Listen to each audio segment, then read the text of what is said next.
the 12th century, the Third Crusade.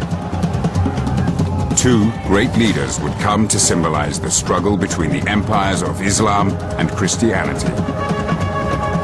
Saladin, the Arab world's greatest champion, and Richard the Lionheart, Christendom's finest warrior.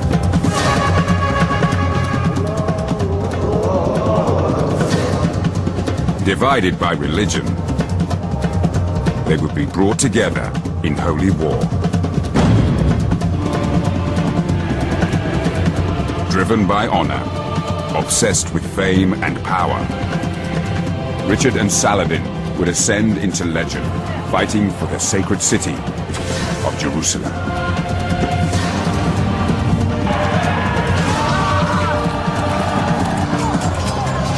Based on the latest research from both Muslim and Christian sources, this is their story.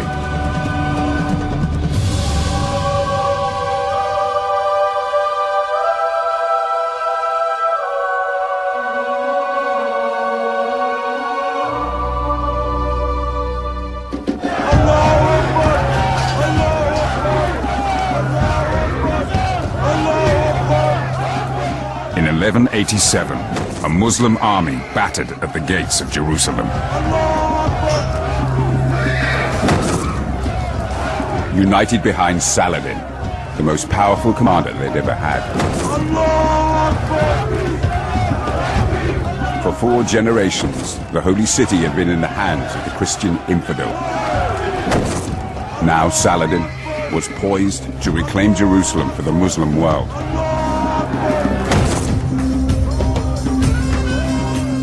Inside the holy city, the Christian population panicked. Mothers hacked off their daughters' hair in the hope that Saladin's men wouldn't rape them.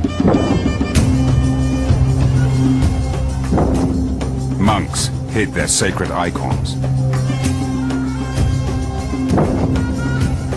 They had good reason to be terrified.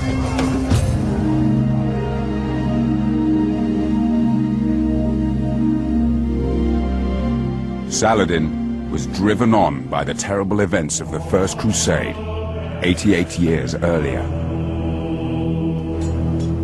Following an appeal from the Catholic Church, the First Crusaders had ripped Jerusalem from the heart of the Islamic world, slaughtering every living thing in the name of their Christian God. The First Crusader invasion of Jerusalem was horrific. A lot of blood was shed for no reason. The amount of bloodshed was not based on military needs, but rather to create terror.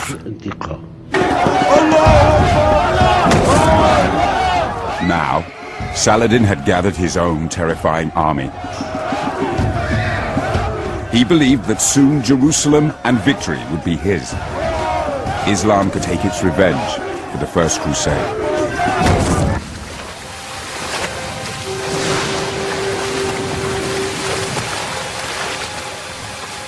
But Saladin knew very little of the remote corner of the world that had spawned the Crusaders. Europe.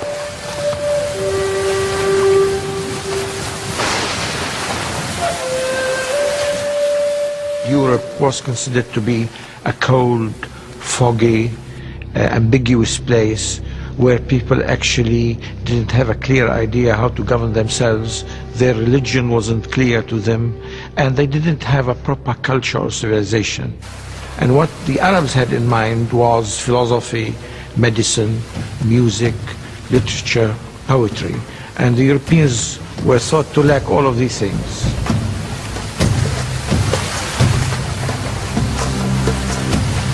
Contrary to Arab belief, Western society was increasingly sophisticated and strong. Valuing military skill above all else, it bred ever more deadly warriors, determined to hold on to Jerusalem. The man who would one day be Saladin's nemesis was one of Europe's most proud, feared, and powerful princes, Richard of England. Richard's heroic deeds would one day earn him the title Lionheart. Richard was the member of a fractious, violent family that ruled England and northern France in the 12th century. He was very strong through his bravery, through his astuteness, through his intelligence. He was somebody who was admired and respected throughout the known world.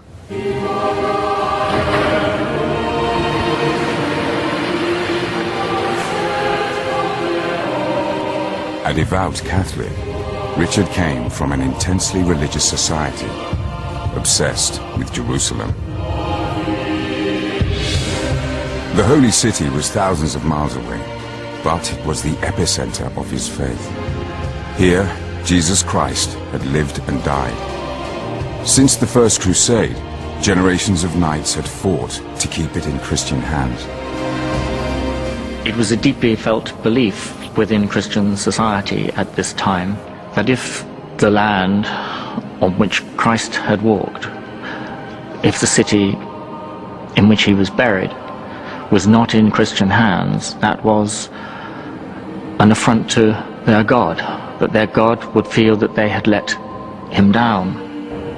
Also, if Jerusalem was in the hands of men of another faith, the pilgrim route to Jerusalem might be barred for generations unless you controlled that route and the holy city itself.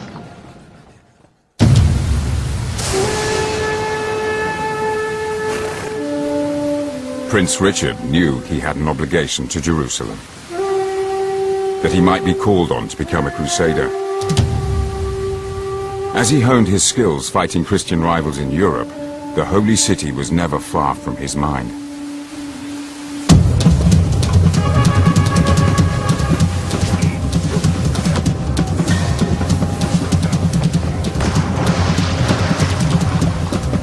Jerusalem was in Richard's blood. His great-grandfather had been king of the Holy City. His father, the King of England, sent huge sums of money to the Holy Land. Even his mother had been on crusade.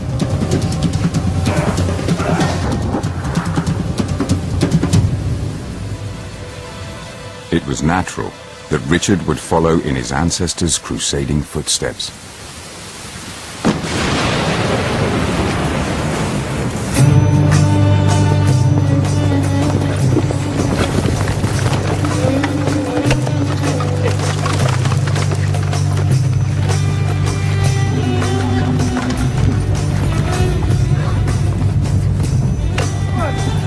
While Richard was still a child, Saladin was a young man in his 20s.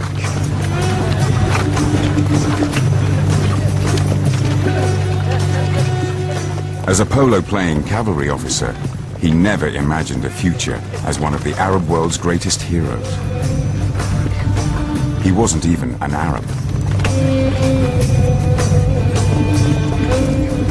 We know that he was born in 1137 in Tikrit, the birthplace of Saddam Hussein. His family were Kurds. He was, to some extent anyway, an ethnic outsider in the lands where he became so powerful.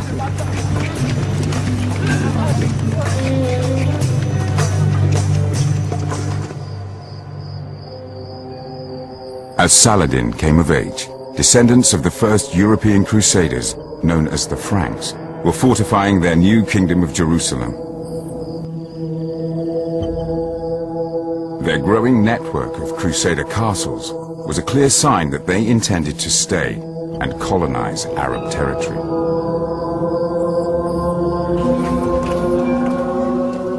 But the Arab world did nothing. It was paralyzed by internal conflicts. There wasn't a unity of purpose in the Arab world. It took the Arabs and the Muslims a long time to work out a formula by which they can actually counterattack. And this didn't happen until after the First Crusade had taken deep roots in society.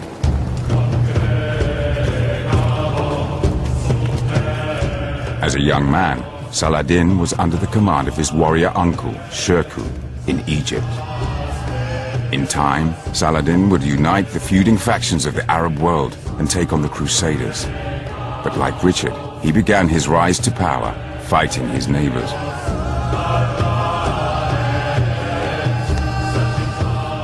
As Egypt's ruler, Shirkuh ordered Saladin to stamp out his Muslim rivals. An unlikely beginning for Islam's holiest of warriors.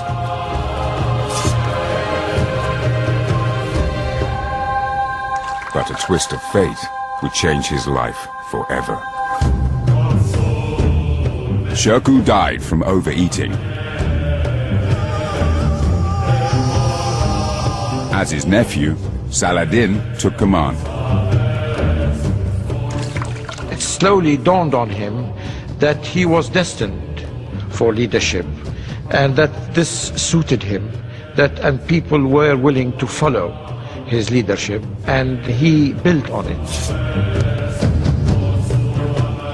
Egypt was the richest country in the Middle East, the perfect power base for a young warrior.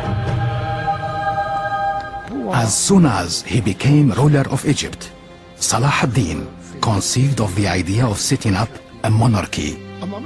However, at the start, he did not have plans to liberate Jerusalem, but rather he desired a vast kingdom, an empire.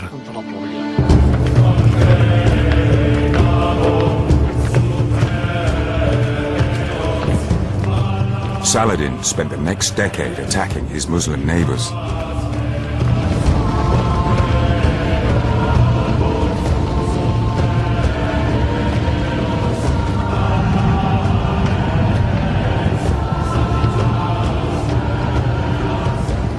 With the might of Egypt behind him, he brought Arabia and Syria under his control.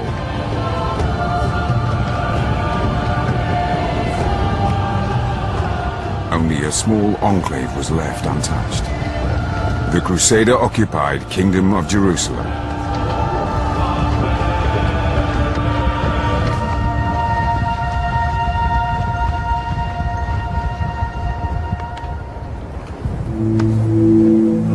After many years of fighting, Saladin was the most powerful man in the Middle East. But now approaching 50, he was criticized by Muslim holy men. A number of clerics and religious scholars started criticizing him and asked, "For how long will you keep fighting for power?" People were asking him to stop the bloodshed of Muslims. They said, "Enough is enough."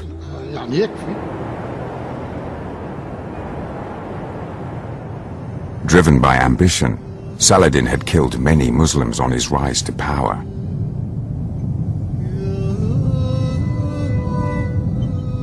Now he searched for a way to atone and show he was also a pious man.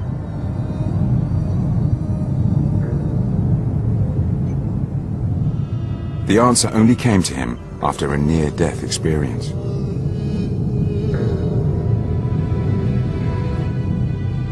In the spring of 1185, he fell gravely ill. On the brink of death, Saladin called his holy men to him.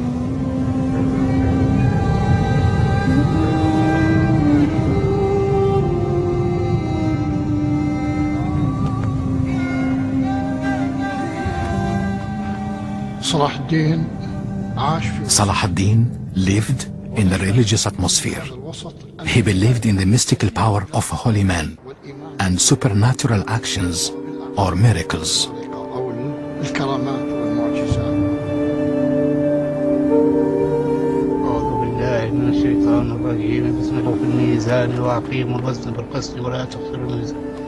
While listening to his holy men read from the Quran, Saladin had a revelation.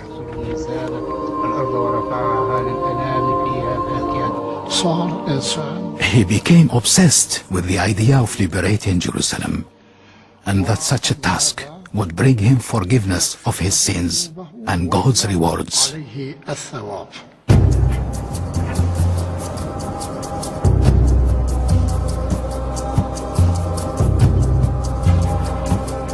As Saladin began to recover, His belief that God had spared him from death so that he could retake Jerusalem dominated his thoughts.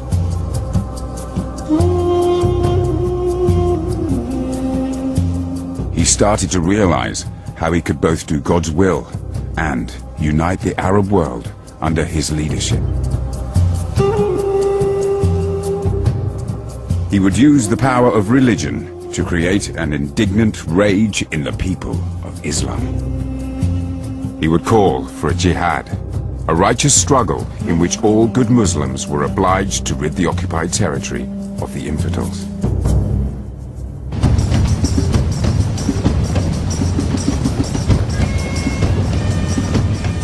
Saladin spread news of his jihad throughout the Middle East. His scribes wrote of a new holy war. Saladin wanted to remind everyone of the importance of Jerusalem to the Muslims.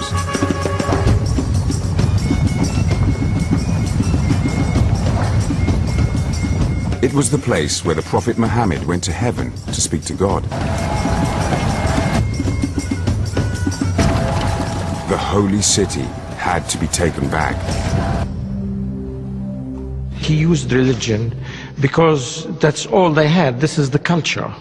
So he used what was available to him, and he used it effectively in a positive sense. He wasn't manipulating religion, but there was nothing else.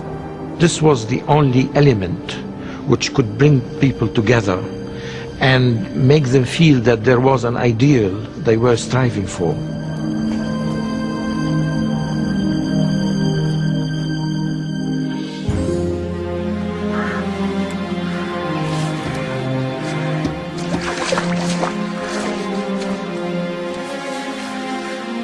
Crusaders returning from the Holy Land brought news of Saladin's rise to power and the precarious position of the Franks in Jerusalem.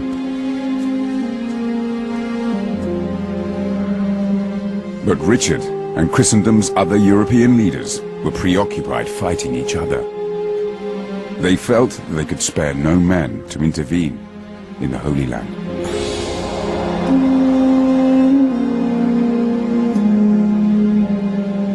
For Saladin, it was the perfect time to act.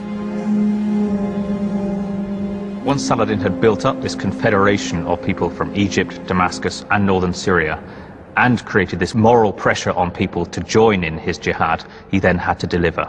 There was an immediacy, a need for him to fight the Christians in 1187. Otherwise, the confederation would break up.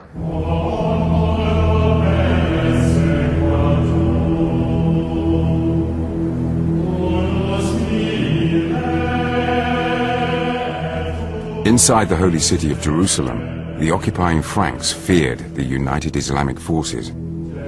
They'd written to the Pope and kings in Europe, begging for help, but received no response. Now, in the summer of 1187, they took the terrifying decision to fight Saladin alone.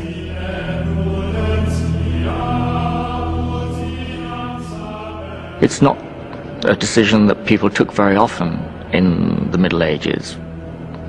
To risk a battle against so successful a commander with such great resources at his disposal as Saladin had, meant that you were taking 3-4 times the normal terrible risk.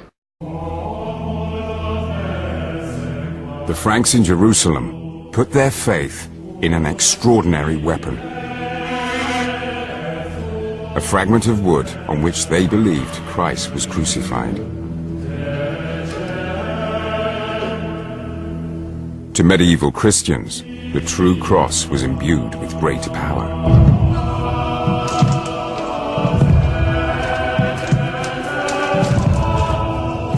They had taken it into battle more than 20 times and won.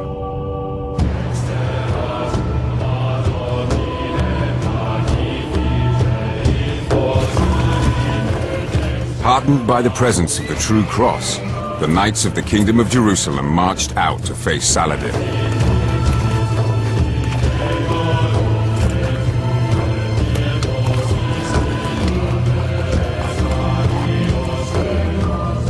This was exactly what Saladin had hoped for.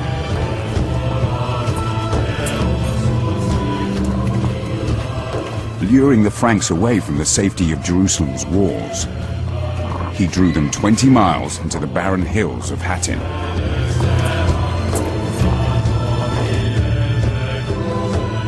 Here, he had poisoned the few sources of fresh water. Saladin had them trapped.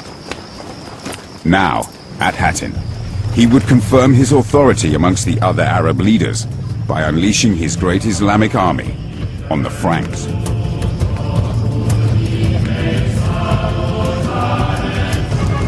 He ordered his troops to attack and torch the Crusader camp. Thousands of Christian knights were slaughtered.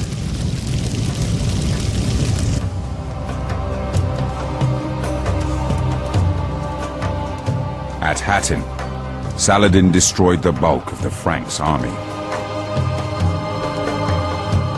The true cross was also his. But Saladin did not destroy the Christians' great religious symbol.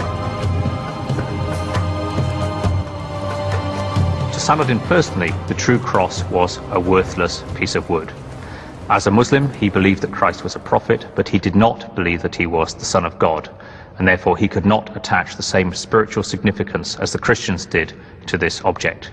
Saladin was aware, however, that the Christians were highly, highly attached to the true cross, and if he was going to surrender it, he would want something very, very worthwhile in return. The true cross might prove useful to Saladin, but the jihad was not yet over. Jerusalem was still in Christian hands.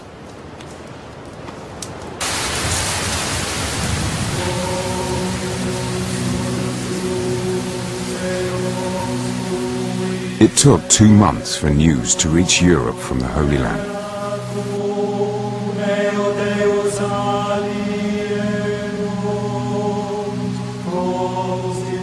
Word of Saladin's victory at Hattin brought an increasing sense of unease to Richard of England. He knew the road to Jerusalem would now be wide open for Saladin. The holy city could fall, and he would not know about it until it was too late. Richard's worst nightmare was about to come true.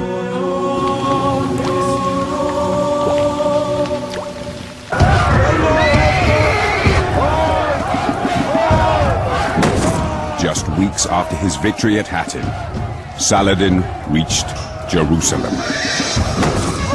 His defining moment as a holy warrior had come.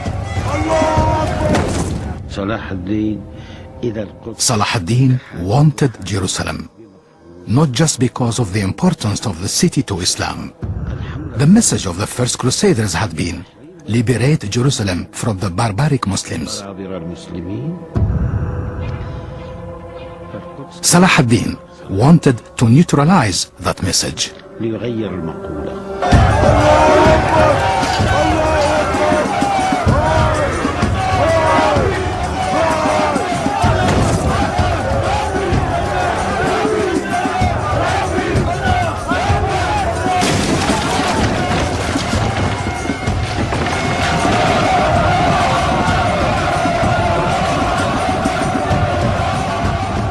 Jerusalem was at Saladin's mercy.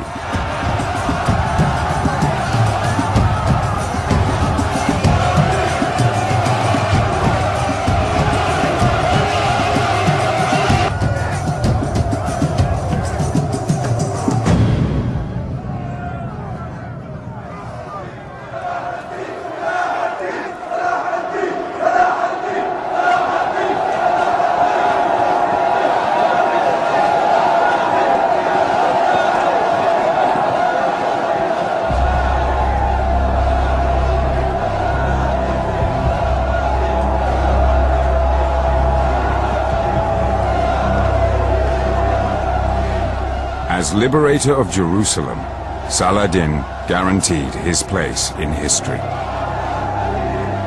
But it was his treatment of the Christian population that would make him a legend.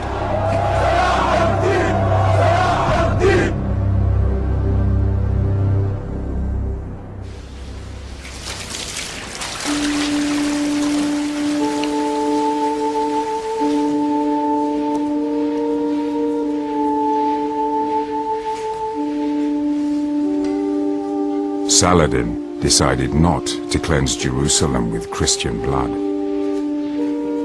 He preferred rose water.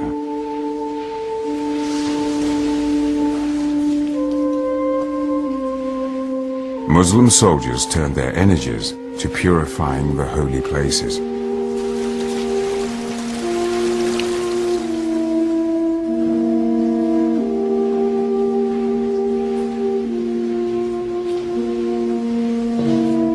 On Saladin's orders, the Christian descendants of the first Crusaders were allowed to live. Saladin softened the sharp calls for revenge. After capturing the city, he said, nobody will be killed. He banned the killing. Saladin aimed to show that Islam was militarily and morally superior to the Christian faith.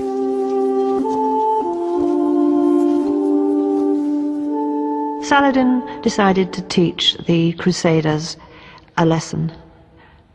That was that when you conquer a city, you show mercy and you show the values of your faith as being superior to those of the enemy. And that was the lesson of Jerusalem in 1187.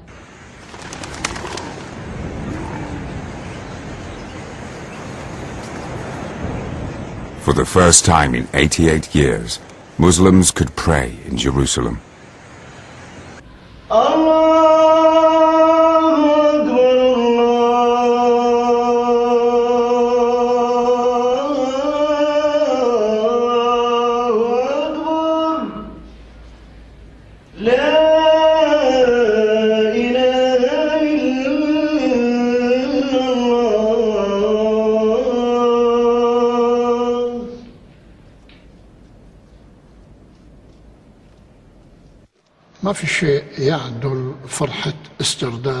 There is nothing comparable with the restoration of an occupied homeland and achieving victory. Jerusalem is the sister of Mecca and Medina.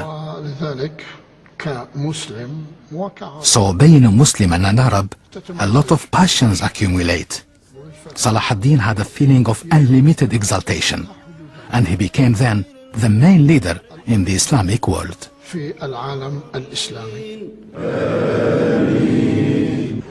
Saladin had achieved his goal. The Middle East was finally united under his leadership, and he would be forever known as Islam's greatest holy warrior. But he did not anticipate the storm that would be unleashed when Richard of England heard the holy city was back in Muslim hands. The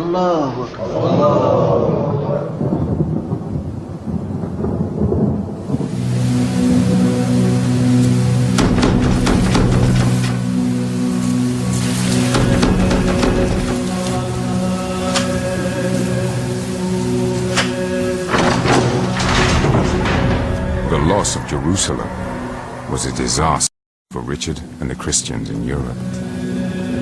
The Pope immediately issued a decree. Jerusalem was to be recaptured at all costs. In Christianity's darkest hour, Richard prepared to take on Saladin. Richard would have heard the name Saladin many, many times. He would have known of Saladin's huge success as the leader of the Muslim world, the opportunity to match himself against someone so famous was an opportunity not to be missed. As soon as he heard the news that Saladin had taken Jerusalem, he at once, without a moment's thought, impetuously, knowing instinctively it was the right thing to do, took the cross. Richard received a fabric cross that all Crusaders pledged to wear until Jerusalem was back in Christian hands.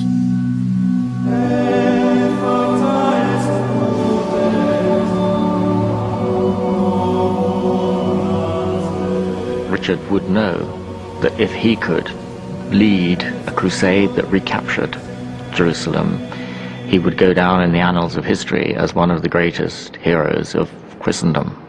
this was his time.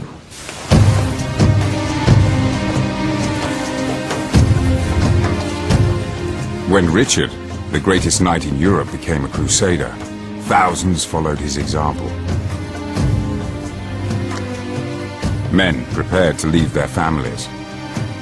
The crosses sewn onto their tunics, signifying that they were now a part of Christ's army, led by Richard.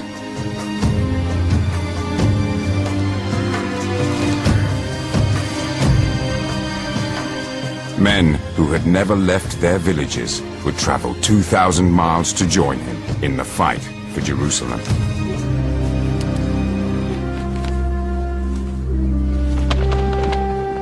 In return, the Church would forgive them all their sins, a reward for which many were ready to die.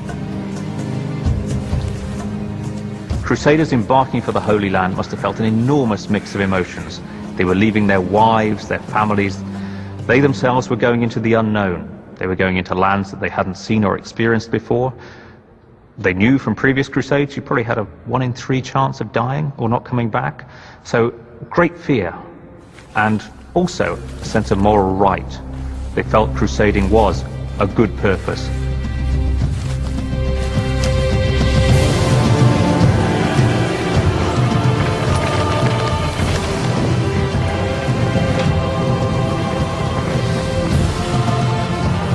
In the summer of 1190, Richard, now King of England, set sail for the Holy Land.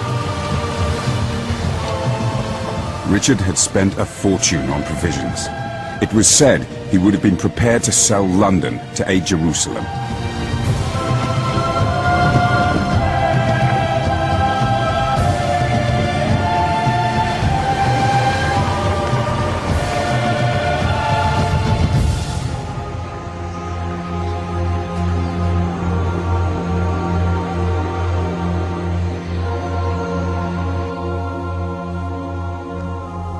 In Jerusalem, Saladin realized instead of stopping the Holy War, his actions had inflamed it.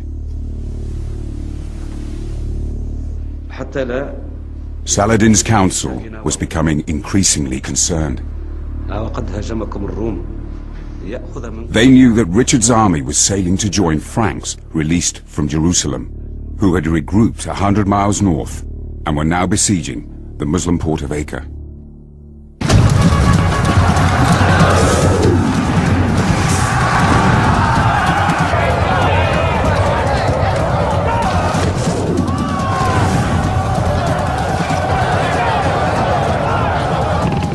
Acre was the key port in the eastern Mediterranean.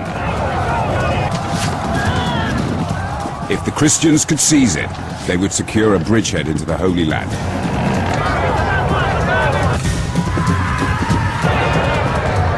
But if Saladin could break the siege, he could force the invaders back into the sea.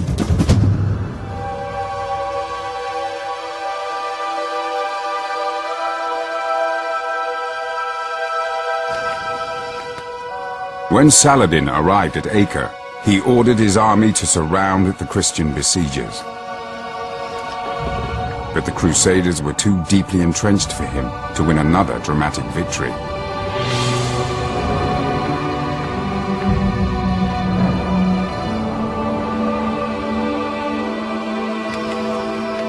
The siege was a stalemate. Now Saladin decided to starve the Christians into submission.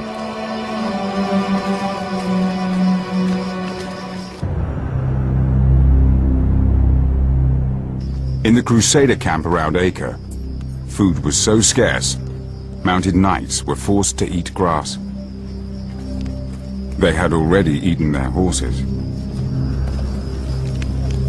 Hunger, malnutrition, and disease killed thousands and made some desperate men desert the crusade.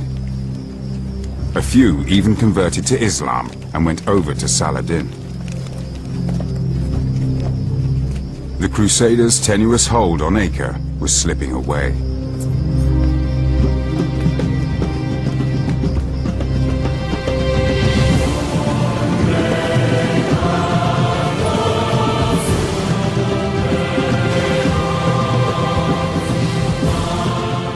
months at sea, in May 1191, Richard, King of England, sighted the Holy Land for the first time. It was the crucial point in a great world struggle between two great religions. As Richard sails to it, we get a description of him looking at the tents, seeing where Saladin's lines are, assessing the strength of the walls, already the soldier, planning what he will do next. He approached Acre not as a pilgrim, but as a commander.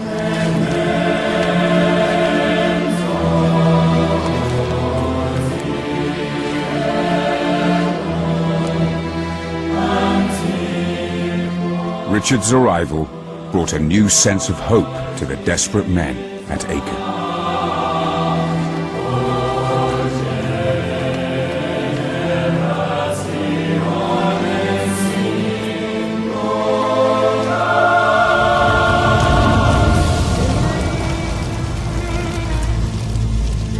The starving Crusaders lit fires in honor of their new leader.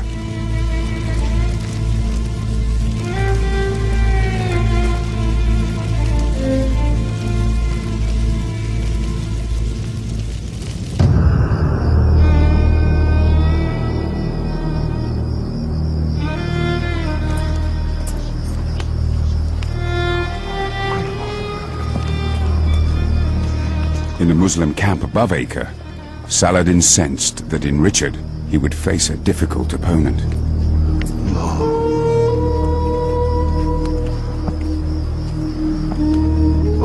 The King of England's reputation as a formidable warrior preceded him.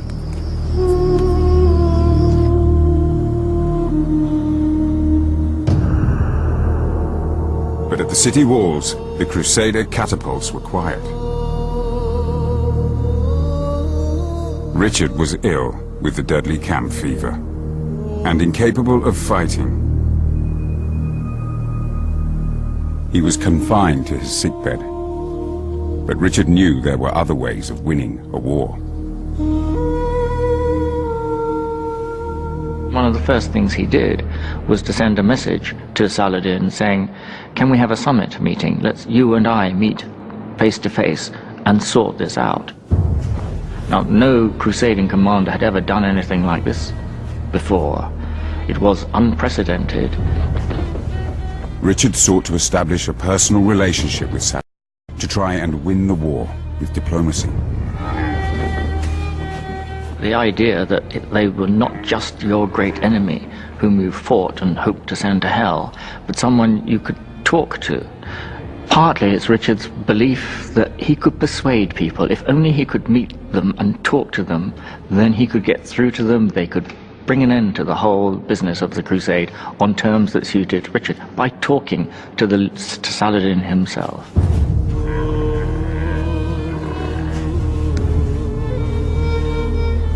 But Saladin would not be so easily seduced. Believing he had the advantage, and considering it dishonorable to meet someone he intended to kill, Saladin politely declined to meet Richard.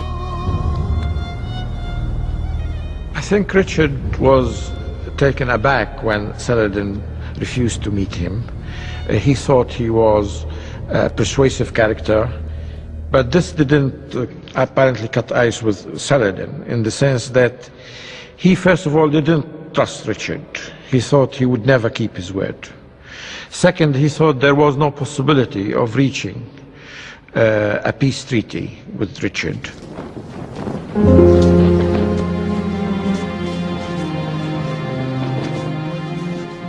Early attempts at diplomacy failed, but Saladin decided to show Richard that he followed the chivalric code as well as any Christian knight.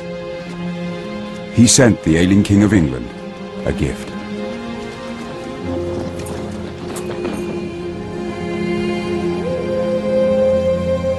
Saladin was proud of his reputation as a generous man. He had already given away thousands of horses to his troops at Acre.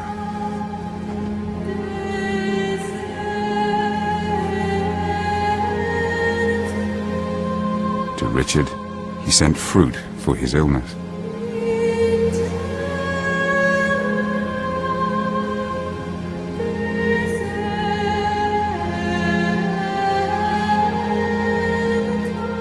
it seemed as if Saladin was impatient for Richard to recover.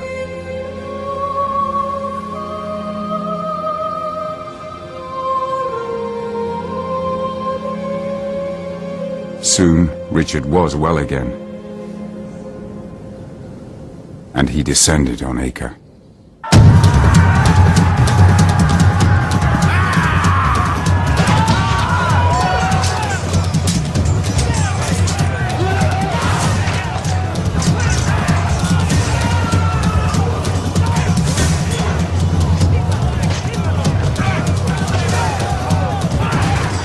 In Richard, the Muslim defenders faced a new kind of leader who fought from the front, risking his life alongside his troops. He seemed unstoppable.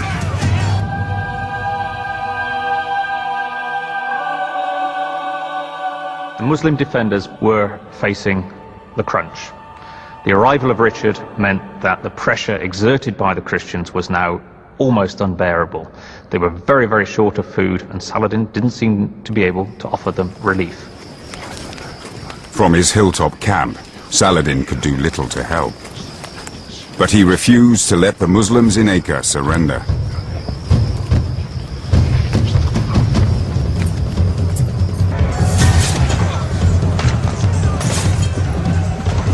Richard's onslaught continued.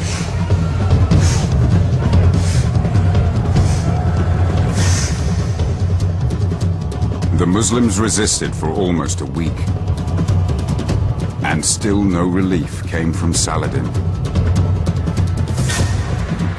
It seemed like the people of Acre were being left to die.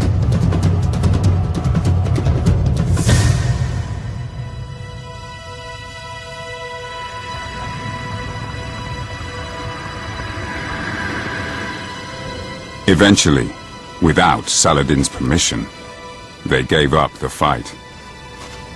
In the end, they forced his hand. They forced him to surrender the city. And this wasn't to his liking, but at the same time, everybody was exhausted. His resources were running out. He couldn't actually keep paying everybody. And he was forced to surrender Acre, at the same time regret the fact that he had to do so. Saladin had enjoyed decades of loyalty and success. But now, against Richard, his authority was beginning to unravel.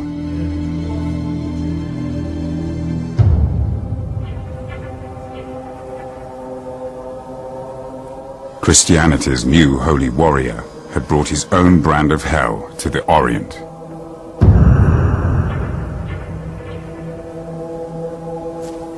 It was at Acre that Richard, King of England, earned the title Lionheart.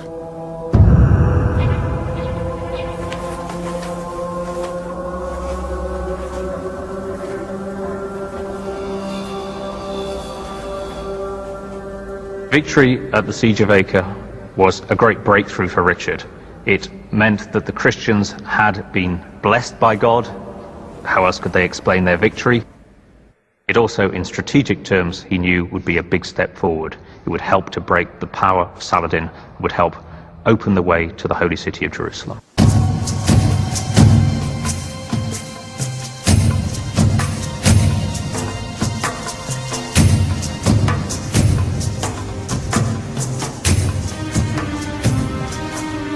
With the Muslim-held port of Acre back in Christian hands, Richard the Lionheart, King of England, had completed the first stage of his quest for Jerusalem.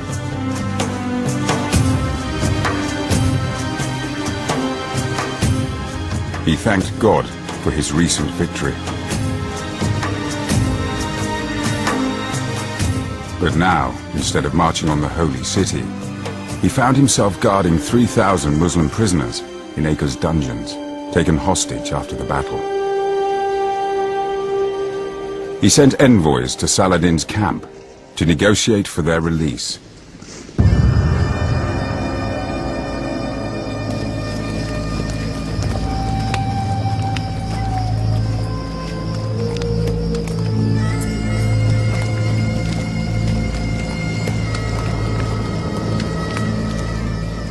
In exchange for the prisoners, Saladin was asked to give back Christendom's greatest holy relic, the so-called True Cross, which the Muslims had captured 4 years earlier. Christians believed it was part of the wood on which Christ was crucified.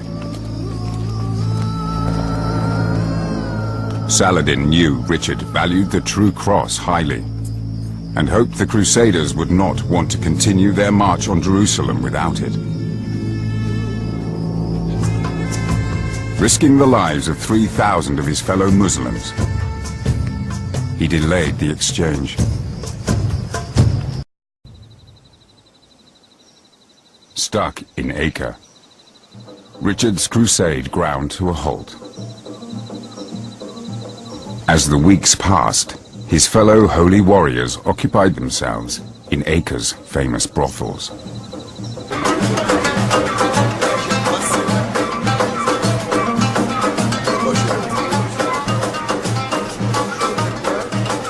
Crusaders from across Europe had vowed to fight for Jerusalem and the True Cross, and act piously in the land of Christ. But every day Saladin spun out the negotiations, the Crusaders behaved less and less like holy warriors.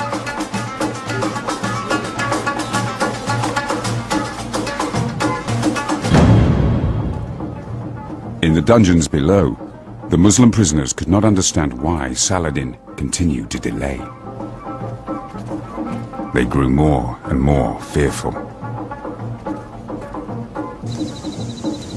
Eventually, Richard decided his march on Jerusalem could wait no longer.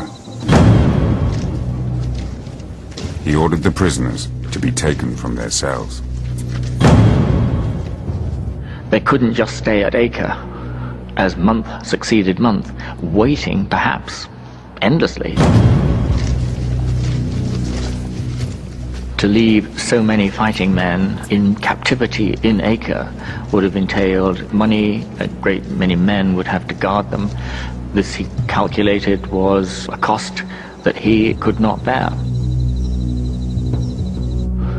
In the end, he has them slaughtered.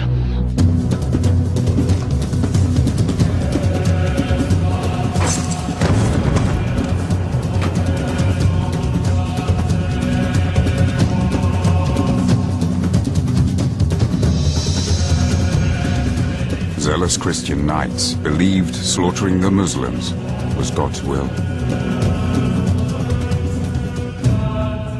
Richard had agonized over whether to kill the prisoners. But in the end, he felt Saladin gave him no choice. Richard's decision went against all conventions of the time. His crusaders executed the Muslims in full view of Saladin's troops.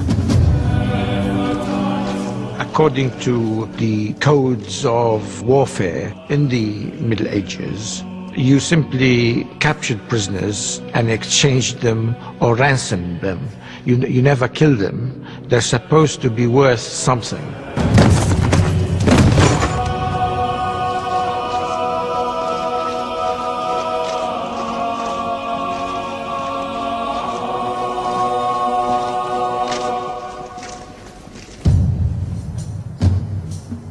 With the prisoners out of his way, Richard was free to continue his crusade to Jerusalem.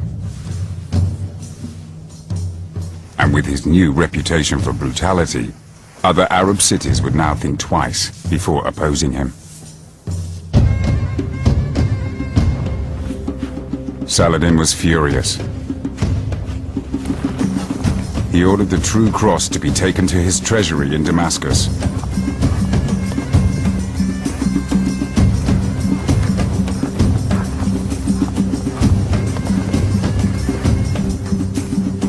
The relic was lost to Christendom forever.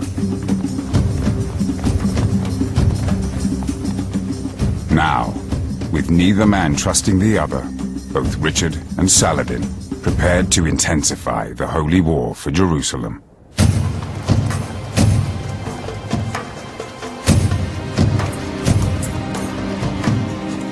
In the autumn of 1191, Richard began his march towards the Holy City.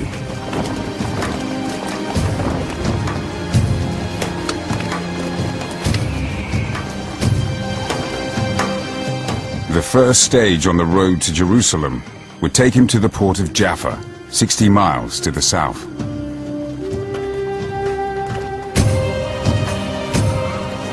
Richard knew he would need to march through Saladin's territory to reach Jaffa, but the port was key to his crusade. Saladin knew, as they knew, that if they once held Jaffa, they would have a bridgehead, the most convenient bridgehead for the march inland to Jerusalem. Saladin was determined, if at all possible, to stop them taking Jaffa. Saladin's army shadowed Richard's march. His cavalry harassed the Crusader lines. Stragglers, exhausted by thirst and heat, were isolated from the main body of the Christian army and shown no mercy. Slaughtered in revenge for the massacre at Acre.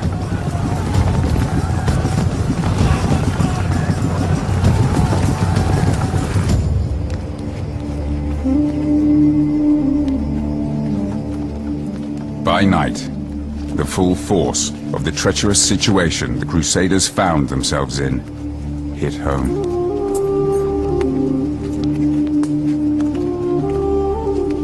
Men took strength from prayer and the proximity of their ultimate goal, Jerusalem. Richard knew he risked everything, exposing almost all the Crusader forces to the perilous march. Tarantulas emerged at night to bite the Crusaders.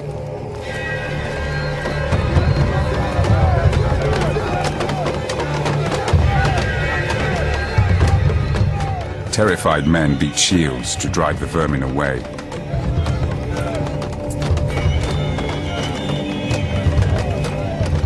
In the minds of the Crusaders, this endurance test, if you like, was something sent by God. Churchmen would explain setbacks and hardship in those terms. God really does want you to succeed, but to make sure, you've got to prove it. You've got to undergo these ordeals and come through them.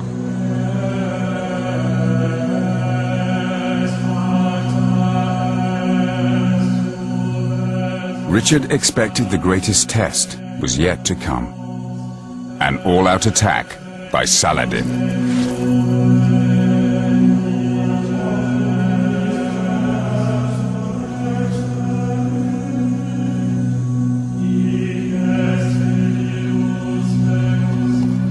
With a mixture of belief and determination, he arrived within a few miles of Jaffa at the plains of Azuf.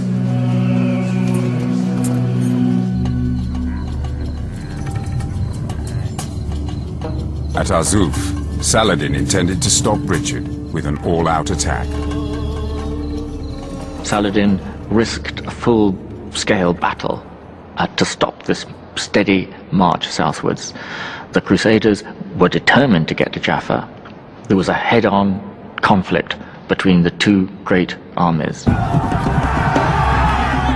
As Saladin's lines advanced, Richard commanded his Crusaders to hold formation.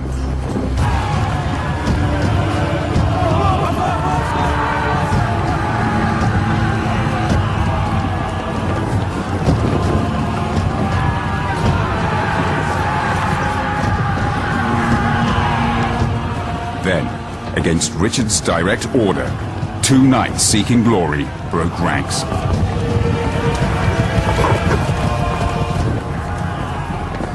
Richard saw this. He was horrified. It was the last thing he wanted. It was vital that the Christians maintain formation. Yet, he reacted to it. He saw that if this charge took place, the Christian force would be fragmented. He needed to keep his men together. And immediately he said, right, okay, if they've gone, we'll all go. And he ordered a general charge.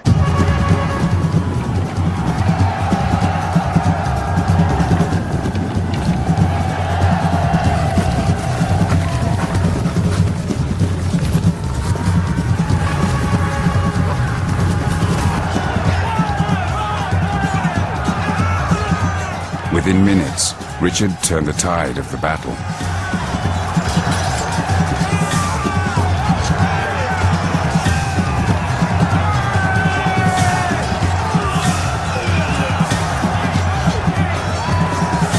To the Muslims, the King of England seemed to possess superhuman power. Comes across to Saladin and his contemporaries as an extraordinary monarch. He is described as an extremely courageous and clever warrior. The Muslim army fled in confusion from Richard's ferocious attack.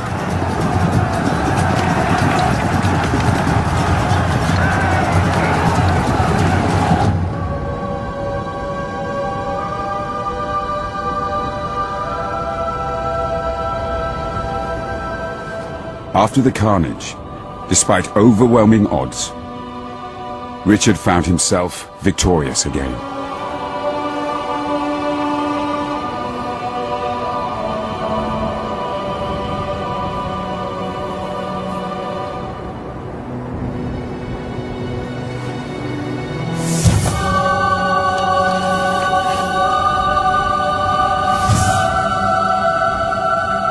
By taking the city of Acre, the city which had dominated, as it were, world news for the last 2 years, and then winning the Battle of Arsuf, Richard had, within a short space of time, destroyed the reputation that Saladin had built up over several decades of being an unstoppable, successful politician and soldier.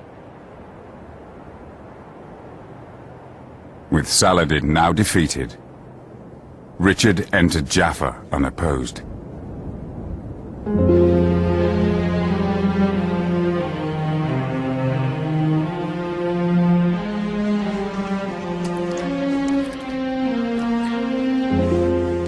Behind the thick castle walls, Richard's surgeons tried to keep the wounded crusaders alive.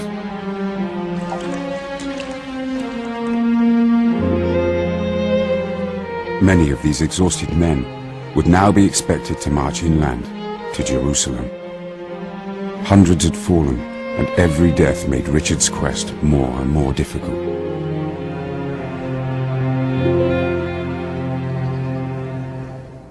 Any major victory by the Crusaders, such as the one at Arsuf, shouldn't blind us to the reality of their very precarious existence at all times in the Holy Land. Because, after all, they were a minority. They always were a minority.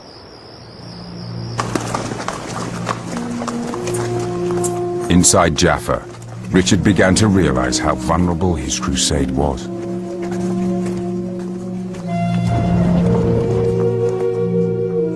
Instead of marching swiftly on Jerusalem, as his followers urged, he once again decided to attempt secret negotiations with Saladin.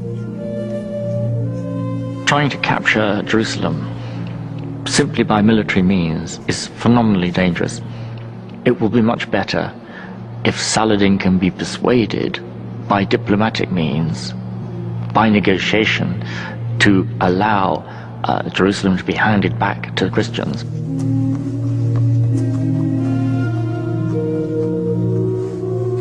Richard wrote a private letter appealing to Saladin's famous generosity.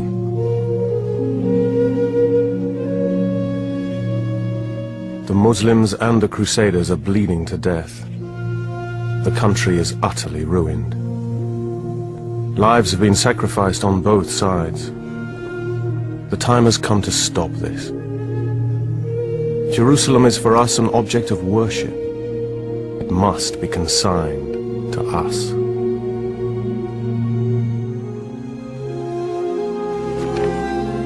But the holy city was also sacred to Muslims. Richard does not know just how centrally important Jerusalem was to the Muslims. He probably overestimates his ability to persuade Saladin to give up this city, thinking it doesn't mean so much. Saladin has to dissuade him, persuade him. I know Jerusalem means as much to us as it does to you.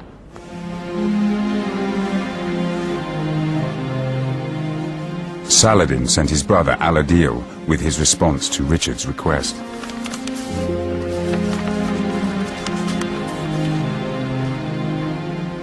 القدس لنا كما هي لكم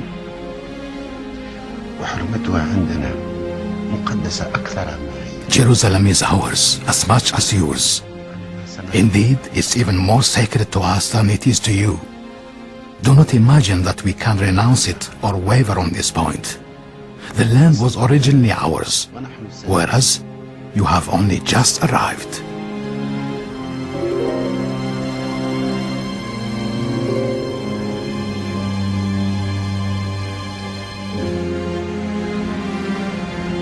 Jerusalem was a sacred Islamic site where the Prophet Muhammad ascended to heaven. Saladin would never give it up. His status in the Arab world depended on retaining it. But he was completely unprepared for what happened next.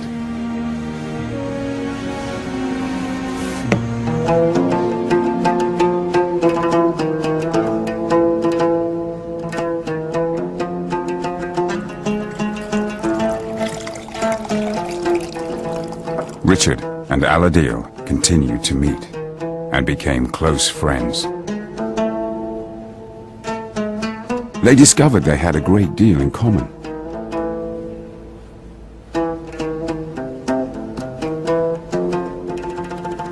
Men like Richard and Al-Adil both believe they have been born to rule, to lead armies, to enjoy hunting, to enjoy hawking, to enjoy fine horses, to enjoy music.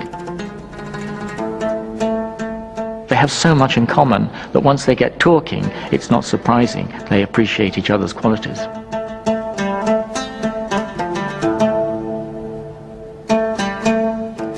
Richard began to call Al-Adil brother and knighted his son as if he were a European prince. The massacre at Acre seemed a distant memory.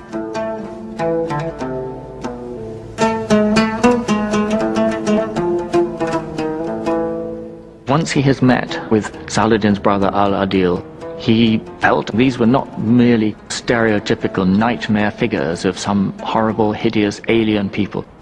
And from that moment on, the rest of the crusade, there is nothing remotely approaching the slaughter of the garrison of Acre. With Richard on crusade were his wife Berengaria and his sister Joanna. His sister would be an essential part in his new diplomatic thrust for the Holy City.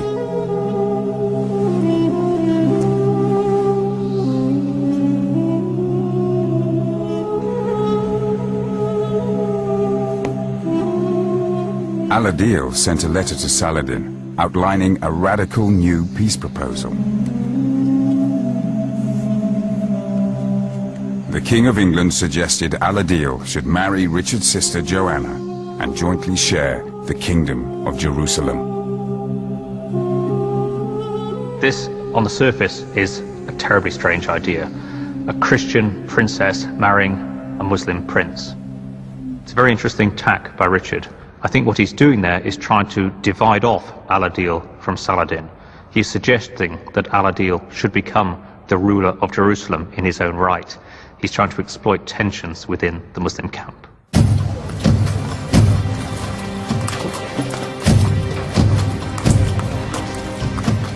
Richard the Lionheart was happy to negotiate with Al-Adil, but he neglected to consult Joanna. Joanna refused to marry a Muslim.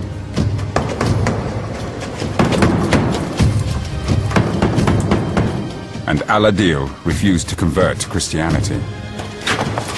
The wedding was off. She was a divorced woman in the first place. She hoped to marry some kind of Christian count. She didn't want to become part of a Muslim family. And she knew that this was simply a straightforward political proposal.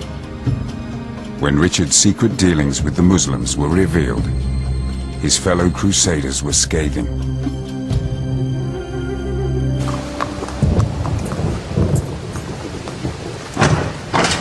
The Church preferred to drive the infidel from the Holy Land by force.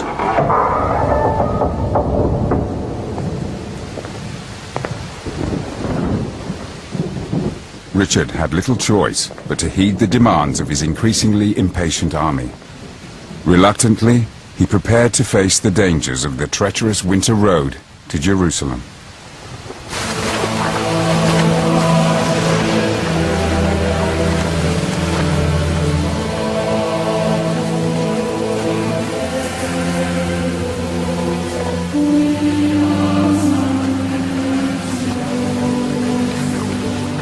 Despite weeks of torrential rain, the devoted Crusaders struggled on.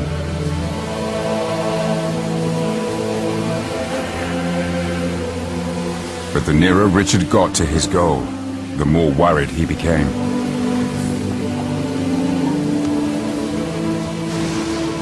Just 6 miles from the Holy City, Richard brought his army to a halt.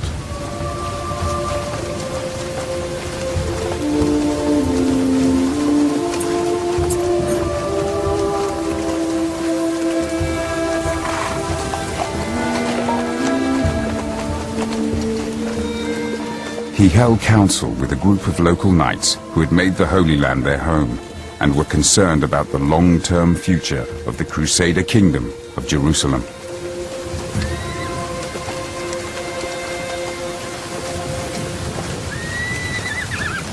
It became clear, and this is what Richard was told above all by the men who had lived all their lives there, who knew the country well, who understood its problems, that it just wasn't on. Even if they were to succeed in capturing Jerusalem, they wouldn't be able to hold it for long. Part of the trouble was that those who were keenest to go to Jerusalem, those who pushed hardest for this march, were precisely the people who felt themselves to be pilgrims. And as pilgrims, once they had fulfilled their vow of getting to Jerusalem, would then go home, abandoning the city that they had struggled so long to take, and they would lose it again quickly. What was the point of that?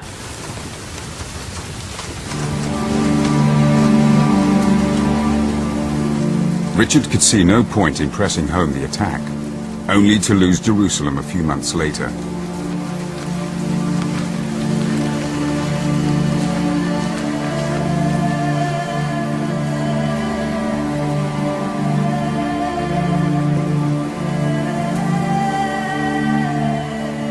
On the advice of his local knights, he decided to turn his army around and march back to Jaffa.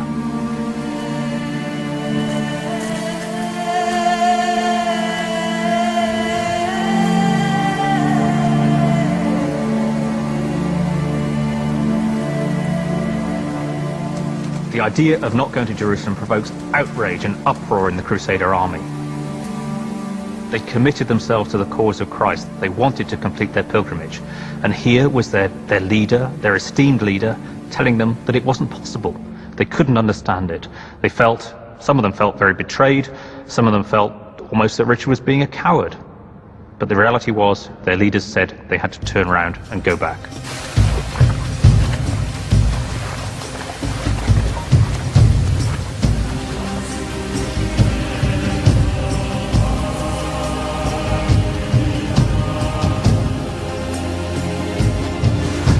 Their hopes shattered.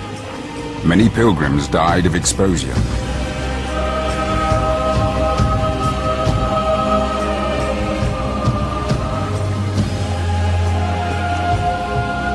Thousands of others deserted Richard's crusade in disgust.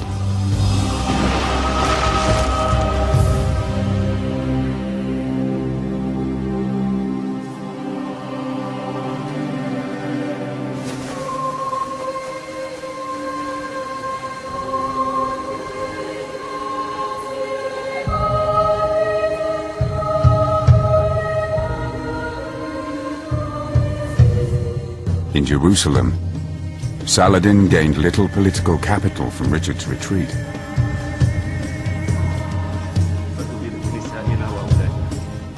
He was increasingly isolated from his council.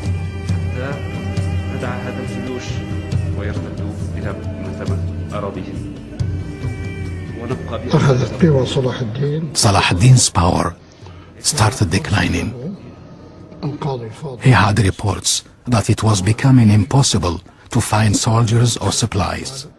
He also received news from Damascus stating that even if trees of the fertile oasis were cut, there was no more timber to make weapons like arrows and catapults.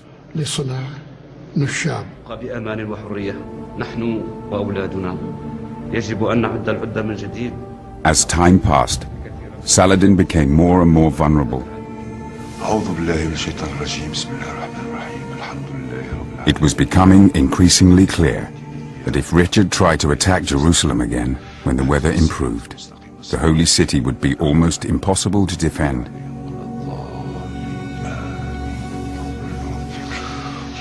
It seemed only a matter of time.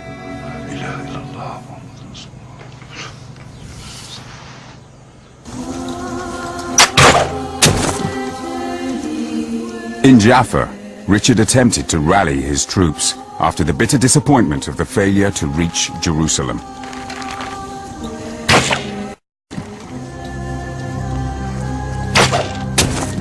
Then he received some devastating news from England. His brother, Prince John, was attempting to seize power from Richard in his absence. Richard was urged to stop the crusade and return to England to fight for his crown.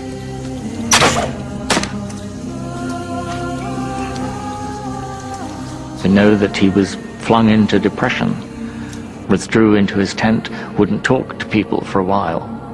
Must have been a very difficult decision to have to take. If I stay here, I may not be able to take Jerusalem.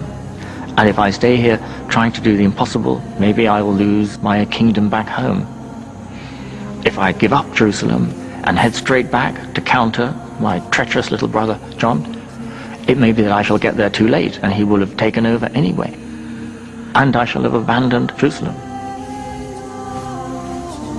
What does anyone do in that situation? Either way, probably you're going to get it wrong. The hopes of thousands of crusaders rested on Richard's decision. All were desperate to receive the divine salvation the holy city offered. Richard's chaplain approached the king's room.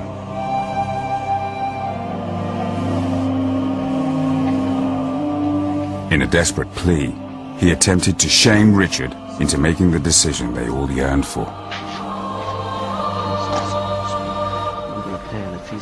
Pray consider deeply in your heart how God has honored and magnified you with countless triumphs and successes. If you desert Jerusalem, it will be the same as if you left it to be destroyed by its enemies.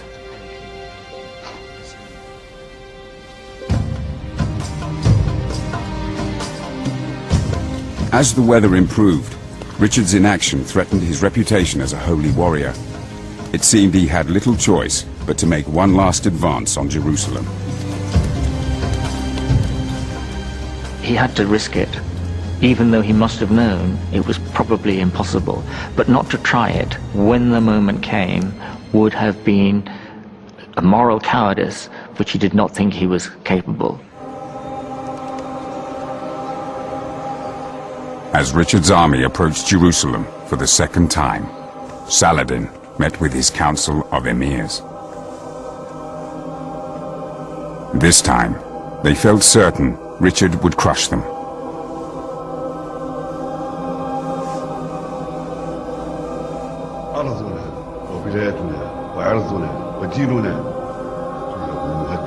Saladin's secretary, Biha al-Din, demanded they pledge to defend Jerusalem to the death. But no one spoke. Saladin was incensed.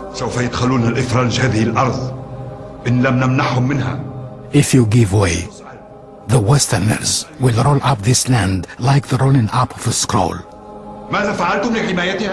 You undertook to defend this land, and on you alone depends the safety of Muslims everywhere. Many of Saladin's emirs suggested that he simply withdraw. For Saladin, this was not acceptable at all. He had spent all those years gathering the Muslims together to regain the holy city. The holding of Jerusalem was so tied into his own personal prestige and authority, it was something he could not countenance. In the hills outside Jerusalem, Richard made his camp.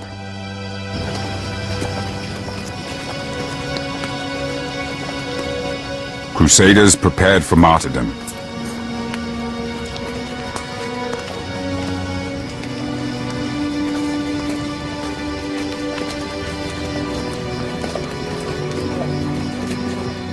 The sick and wounded arrived in the hope of being healed by the holy city.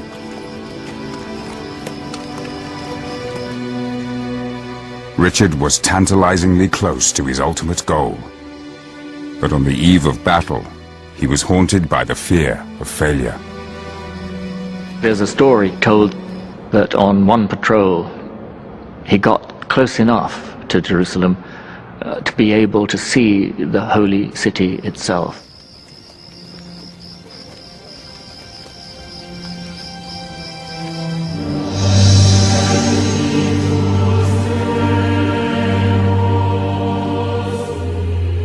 Beholding Jerusalem only added to Richard's dilemma.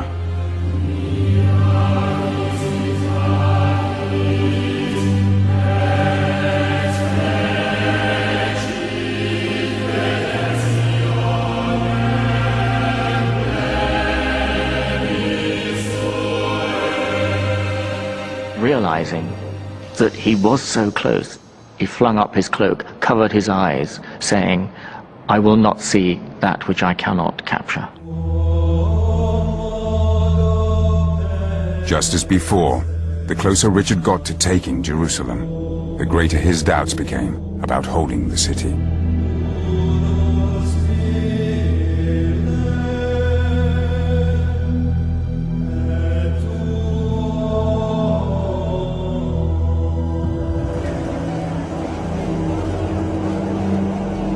Inside Jerusalem, Saladin was also kept awake by his fears. When he conquered the holy city, Saladin had allowed the Christian population to live, but he suspected Richard would not be so generous. The terrified Muslim population knew Richard had massacred the people of Acre. They feared they would be next.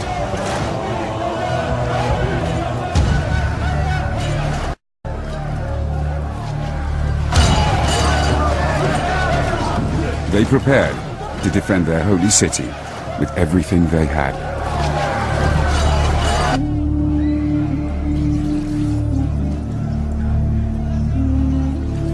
In the middle of the night, Saladin met his secretary Biha al-Din, who gave him some advice. Your Highness is weighed down with anxiety. Earthly means are useless. You can only turn to God Almighty. Perhaps God will take pity on you and answer your petition.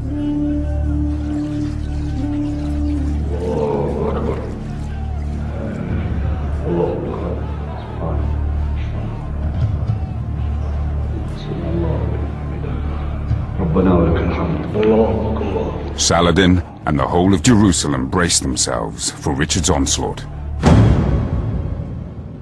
But it did not come.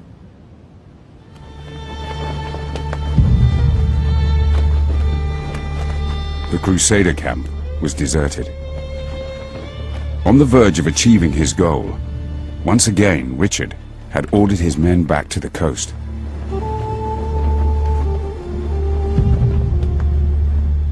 To Saladin, it looked like Richard had given up on his crusade. For the medieval Muslim, the retreat of Richard the second time from Jerusalem would have been regarded as a sign of God's benevolence towards them. They would not have seen it in personal terms. Richard is chickening out. This was God's favor towards them returning.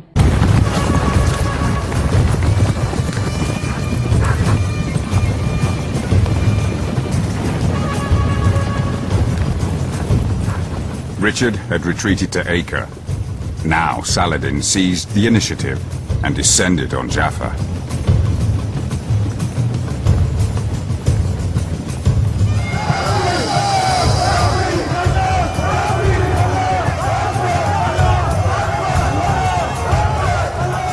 The port was quickly overrun.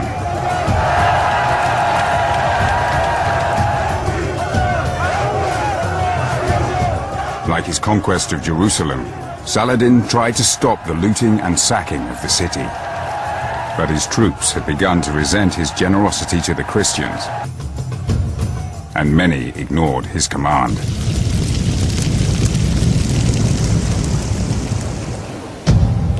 Worse news was yet to come for Saladin.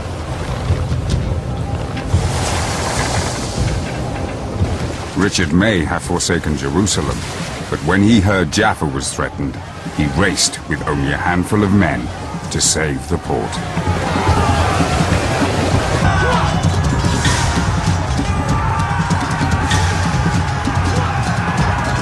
Richard mowed down everyone who dared challenge him.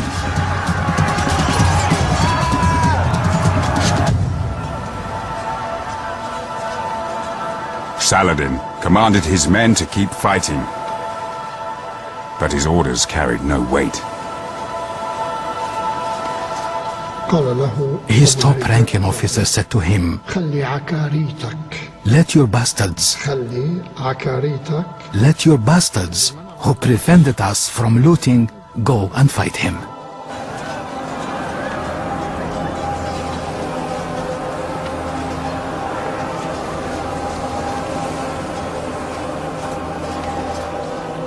Saladin had no response to the insubordination. Despite being massively outnumbered, Richard won the Battle of Jaffa. It's in that moment, I think, that you see Richard's reputation as a legendary warrior working even in his own lifetime, working on the minds of his enemies, people against whom he's been fighting for the last 15 months. The great encounter at Jaffa becomes a miracle sent by God to allow our great Christian hero, Richard, to hold on to at least one of the successes of the Crusade.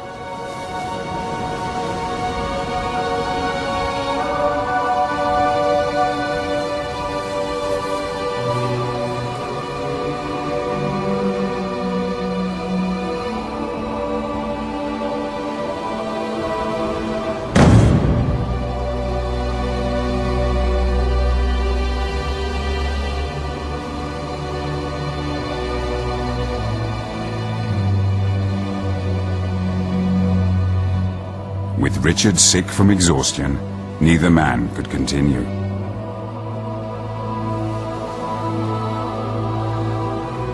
A face-saving truce was all that was left.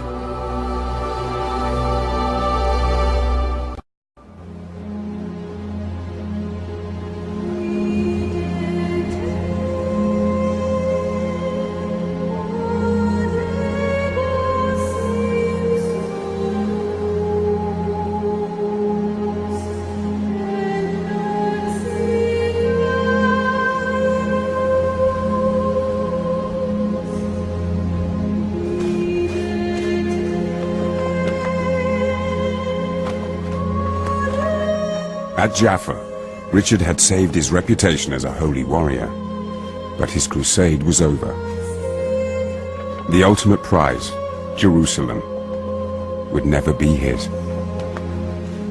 Under the treaty, Richard kept control of Jaffa and Acre and a stretch of the coast, but the holy city and everywhere else remained in Saladin's hands.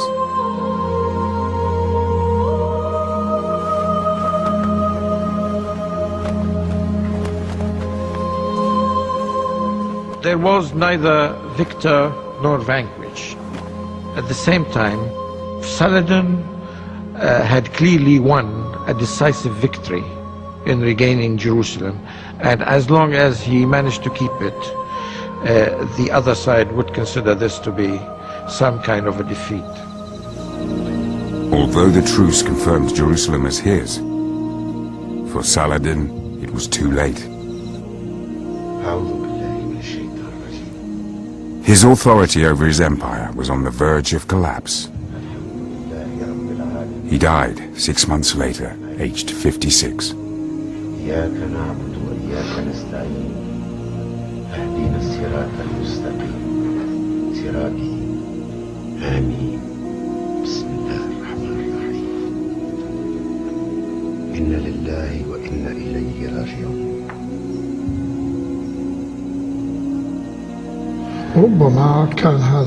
The treaty might have contributed to his death. He could not tolerate what had happened.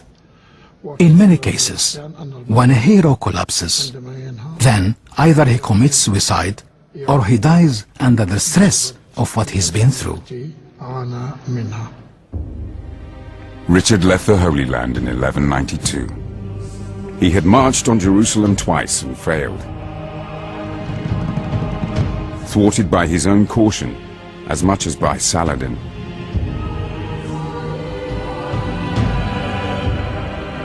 He died fighting fellow Christians in France, aged 42.